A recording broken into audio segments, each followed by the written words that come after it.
What up, gamers? I'm Jason, and I'm back with our special guest for another episode of Kickstarter Excess or Value. I don't think I should say special guests anymore. They're really the co-hosts of this big show. It's been going long enough now, so I will let them introduce themselves and make sure that you take a look down below in that video description so that you find links to all of the awesome content that they are putting out on a weekly basis.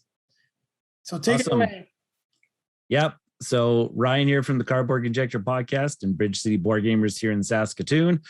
You can find us on Twitter and Instagram at BC Board Gamers to follow what we've been up to lately. And plus we've got two weekly podcasts that Norm has been putting together, the madman himself. We got What You've Been Playing Wednesdays that launches every Wednesday, which Rob and Anna Marie and Jason and Julie are both a part of that particular cast. And also Card Board Conjecture comes out every Saturday.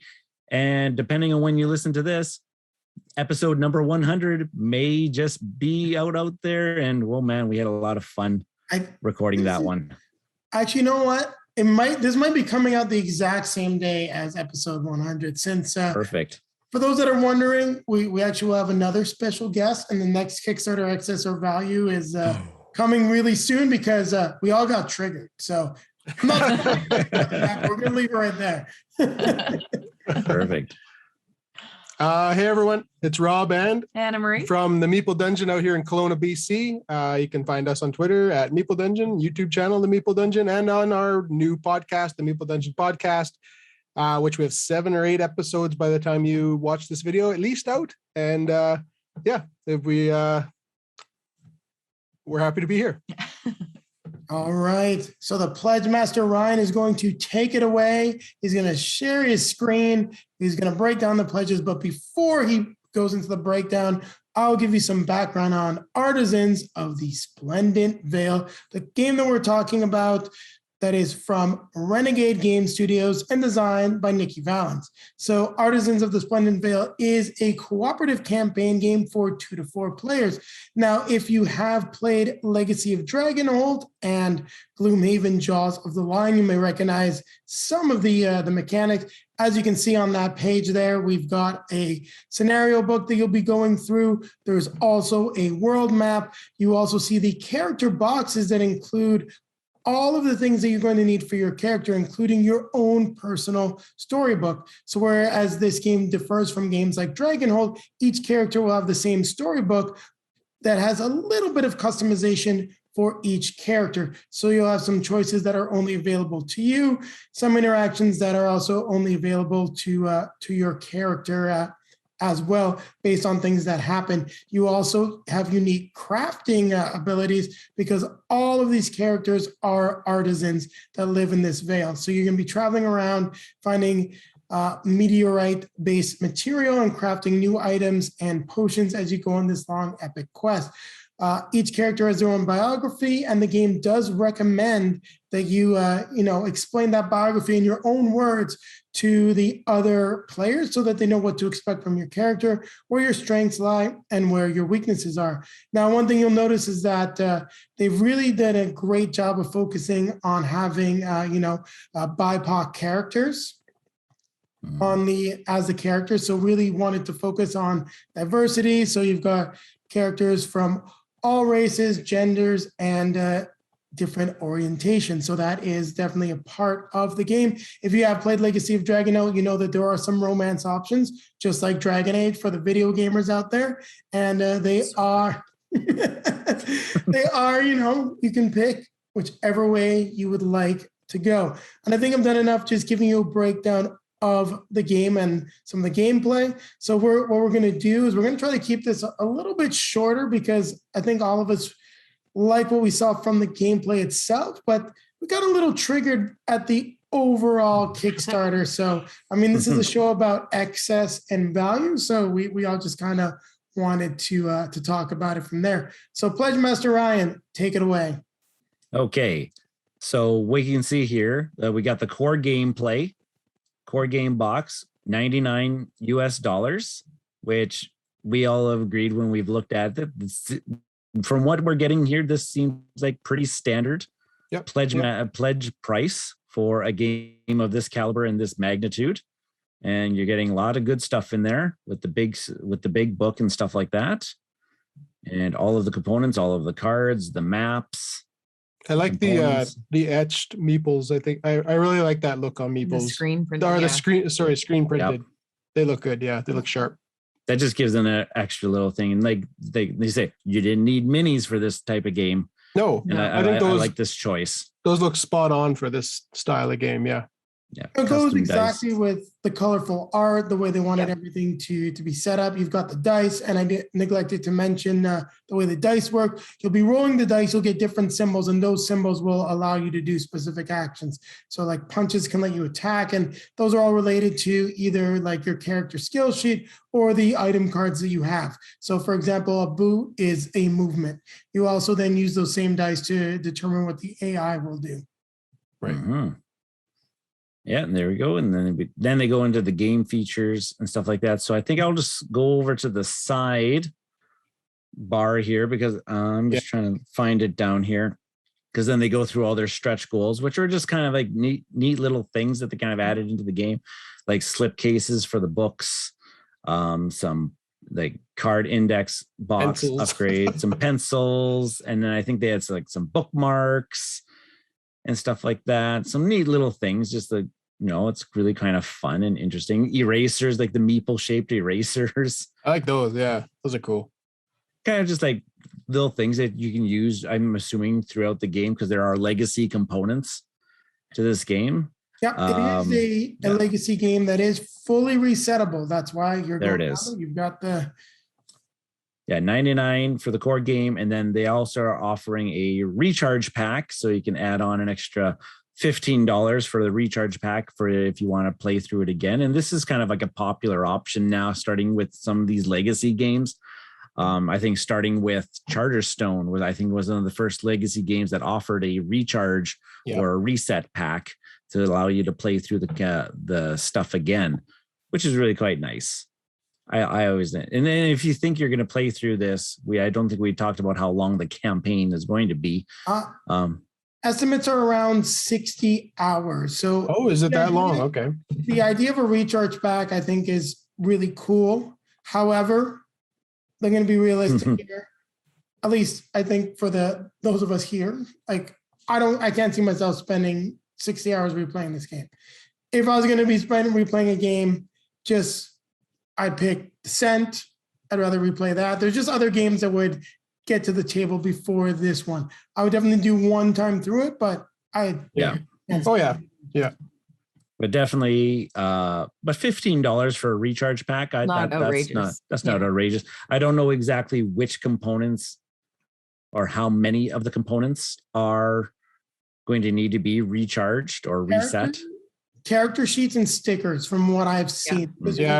Character sheets, and there's sometimes you need to write down specific phrases based on what's going on in the game. So all of that will need to be redone. So your books, it will be, and all your cards will be good. It's really just the character stuff. That's why it looks like it's only a $15 recharge pack. Right. Okay. Yeah. So that's probably right up there.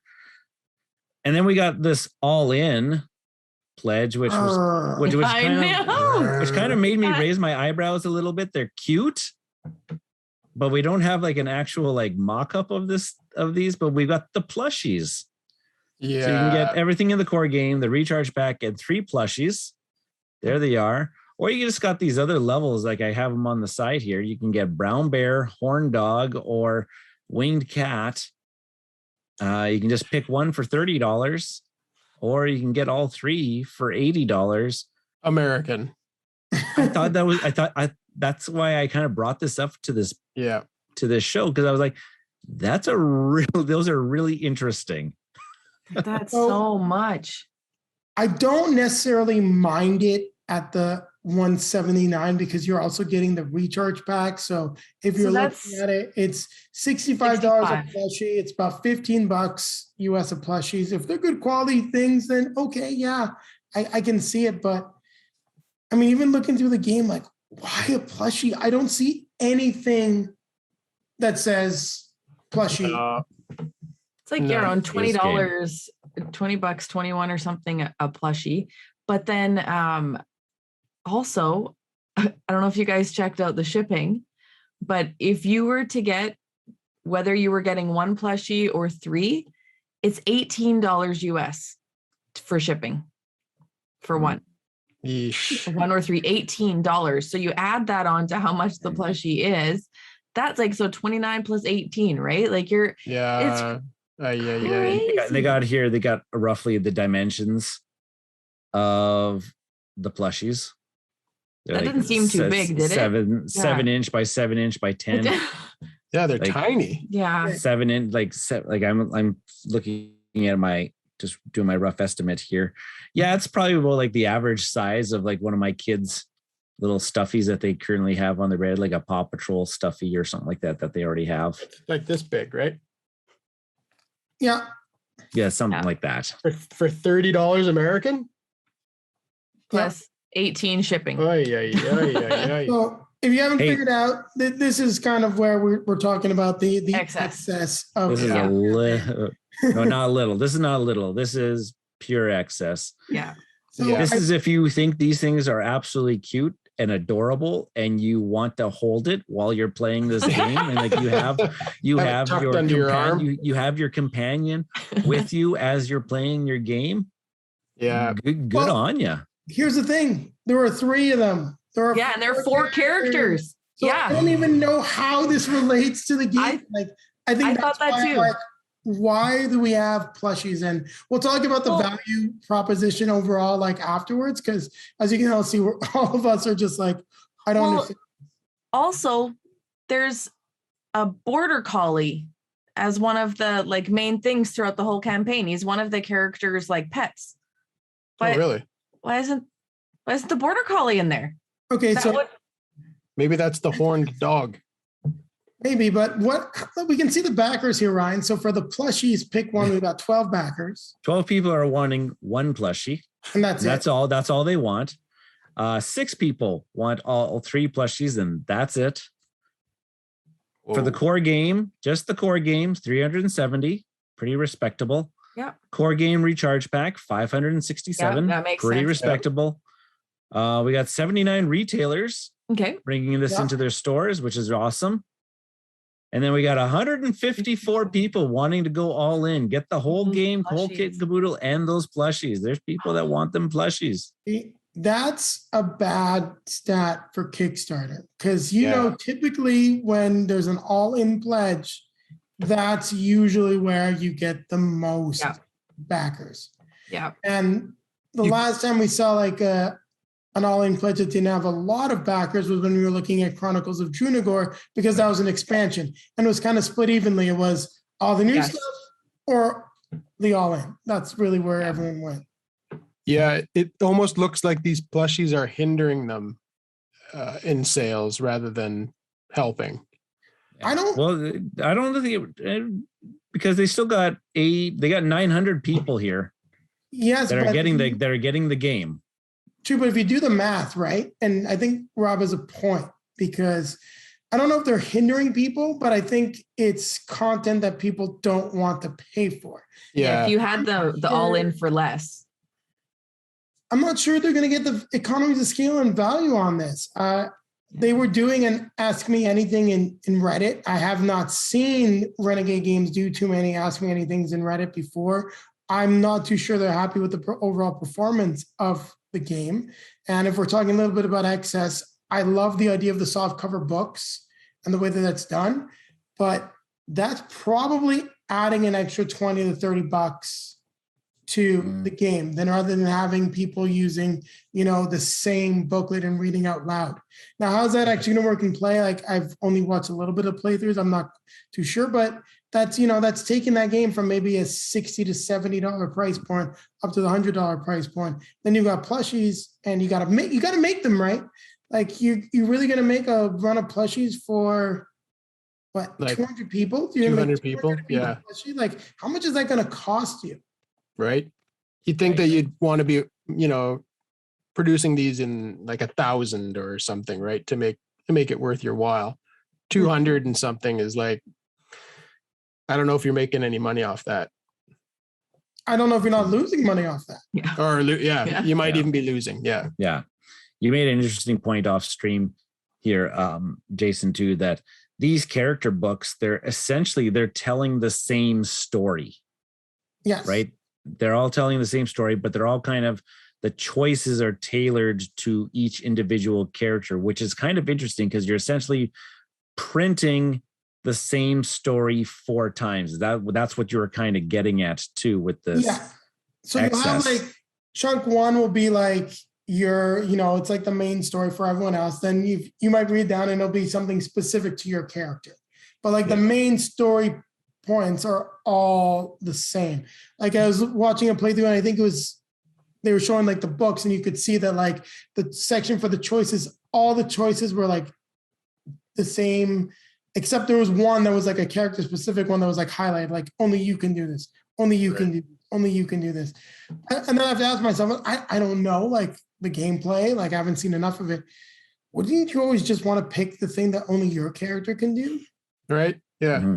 That's one thing I have to ask myself as a question is like, is there a point to having 4 of them? Would this have been better if they tried to slim down the design and get a little bit more bang for your buck or lower the price point? Because this isn't getting a retail release. This is going to be Renegade exclusive, sold directly from Renegade. And that's something that we're seeing more and more publishers do. But I'm also wondering is if this is something that just didn't get a big, distributors weren't all that interested in it. They looked at the price point and things like that. We've heard of like Monolith has pulled out of the deal with Asmodee because Conan was an absolute disaster because it just didn't work well in retail. And I'm wondering if they're thinking the same thing about this. Sure, you've got retail backers that'll sell the Kickstarter because that's what they do, but it'll be one and done for them. They'll get it for their customers that want it and then they won't order it again. Yeah. And it's not like the retailers are getting it, like they're getting 4 copies. Right. Yeah. So the retailers are getting 4 and there's only copies. 79 backers at that, like that's 79 retailers. It's kind of low for a retailer level too, but hey, good on them. Whatever, right? So we're all leaning towards that. I think that just that core game plus the recharge pack, core game pledge level, core game recharge, whichever way you want to go with it. Yeah.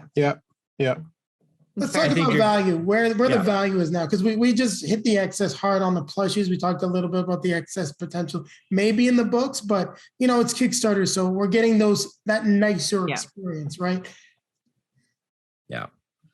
I think the value up front is there in the core pledge. I think $100 game. We're not getting extreme value, but I think this is priced. This is priced right. It seems that way for what we're getting, and especially like look at like the screen printed.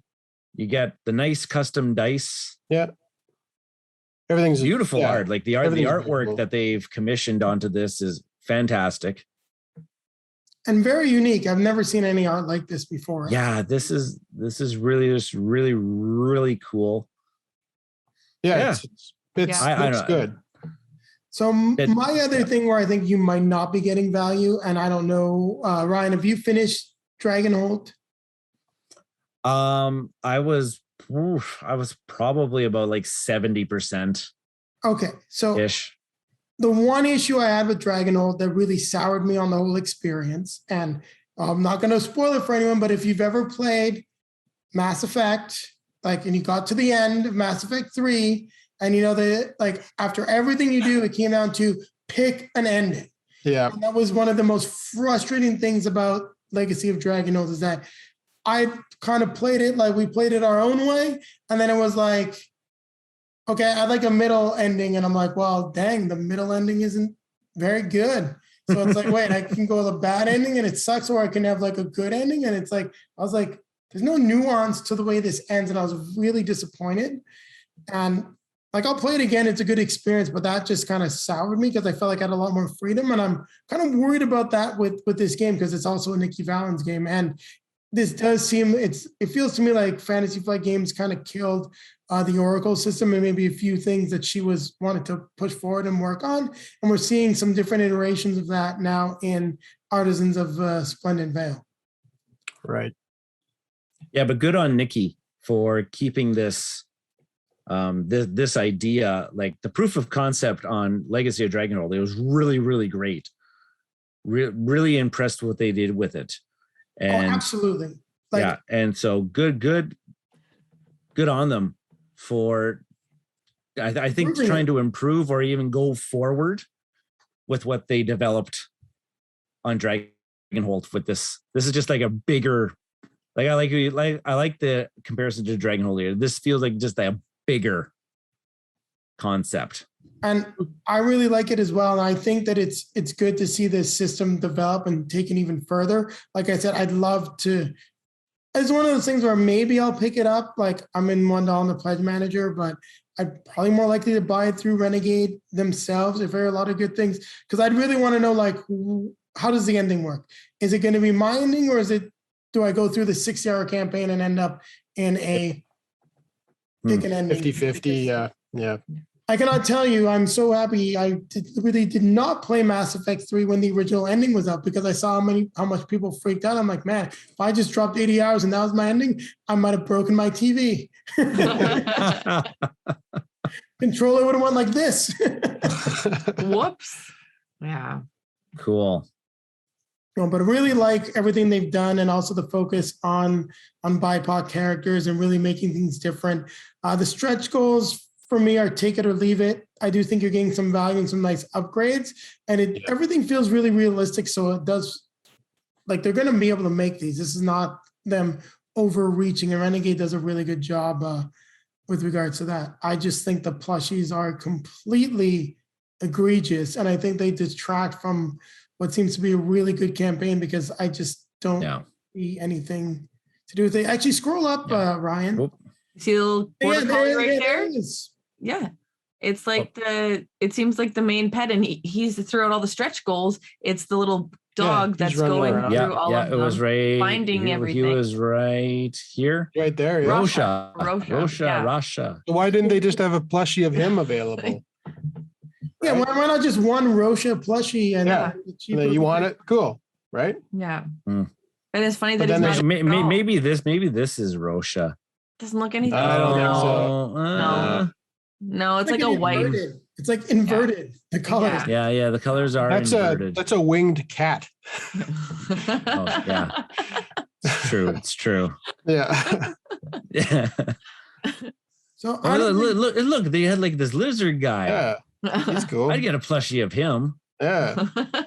With the goatee, like I can see that. The blue goatee. Yeah, it looks Help cool. our artisans unlock pages for a digital coloring book by solving the puzzles. There's puzzle.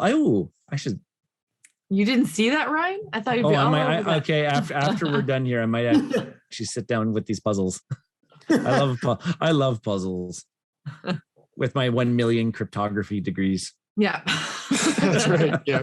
I think there's a lot of cool stuff and a lot of interesting ideas here in this game, and I think that the campaign is missing the mark a little bit and is not doing the campaign any favors. Any justice. It would have been nice to see maybe even a retail version of this game. I feel like this could have done really well at retail. I don't know why there isn't like I haven't played the game, so I don't know the design, but why there isn't that like slimmed down version, maybe where everyone doesn't have their own book that's like $60-$70 to hit retail shelves. Because Dragonhold, from what I understood, did fairly well. And it seems a little bit of a miss to put this with that extra paywall of like $30 shipping behind it. At least for us in Canada, I don't know what it would be like shipping from Renegade in the States. I still think it would be about 10 to right there, 12, between 12 to 20 is the all-in. Yeah. For US, Canada, it's like 33 to 41. And the price will be up. And they said the price is going to be up on the retail store. So you're going to, I don't know, like it feels like this game might be pricing itself out of the market, because we are talking about good value and everything that you're getting, but that all-in pledge there.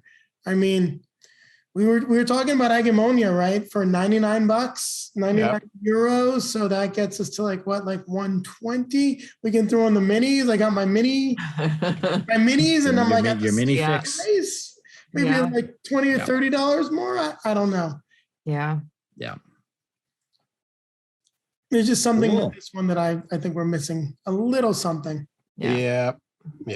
So any thoughts to add? I gave my final thoughts. What about you, Ryan?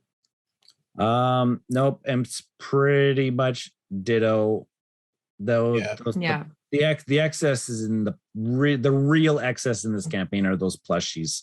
Yeah. They're not. I don't think they're helping the campaign at all. No, they're honestly distracting me. Like I just keep thinking about why they're there and Rob what is they just are. thinking how cute they are. Yeah, no, I'll give it that. They are cute, but like, I just think it just bugs me. Just why are these there? I think what bugs me is why are they there and the dog isn't? Yeah, not the dog. Yeah, I don't know. But yeah, I think the game looks good. But it's that just that excess in that area, same area that you guys have all talked about. This is definitely one that's on my list to potentially pick up. I'd potentially buy it even used after someone had like reset the game.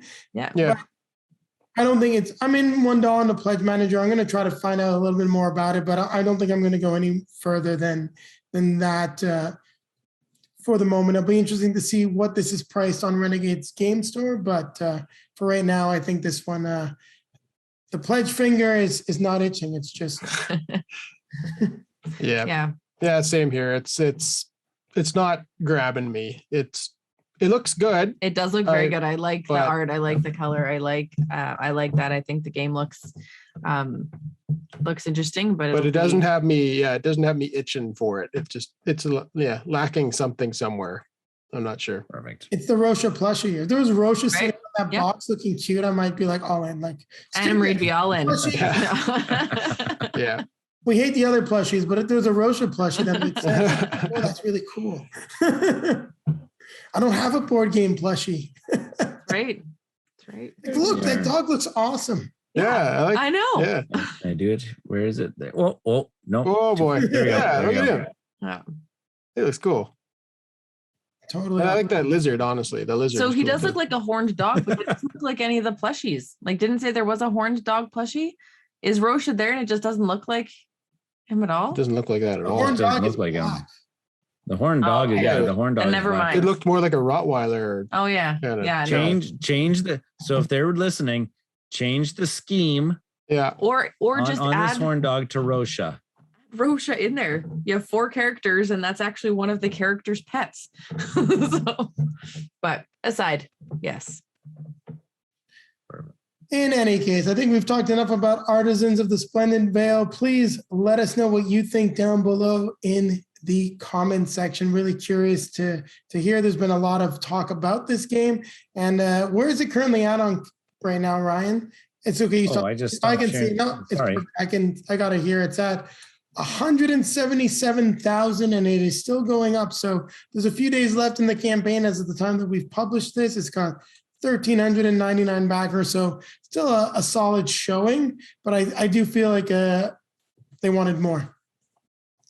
So on that note, I'm going to remind everyone to like, comment, and subscribe, and click the notification bell so that you'll be notified when we got some new content when the next episode of Kickstarter Excess or Value is released. And then take a look down below in the video description because you're going to be able to find links to all the great content from our 2 guest hosts. So I'll let them do their own outros right now. So take it away, lady and gentlemen. Again, this has been Rob and Anna Marie. from the Meeple Dungeon out here in Kelowna, BC. And you can find us on Twitter, Meeple Dungeon, YouTube, same thing. And on our new podcast on almost all the podcast places. I'm kind of missing a few of them, but you can find us on most of them. And Ryan from the Card Board Conjecture Podcast. Check our podcasts that come out every Wednesday. What You've Been Playing Wednesdays with the Meeple Dungeon and Dice and Dragons, part of that cast, and a whole bunch of other Canadian content creators. And then Card Board Conjecture comes out every Saturday. Listen for it. We've got 100 episodes of content now, which I'm excited for that. Really awesome. Can't Listen wait. to episode 100. We kind of recap everything that's what we've done over the years. So maybe if we talk about something on that one, you can go back and listen to those old crappy recordings of ours when I was in my class, in the back of my classroom.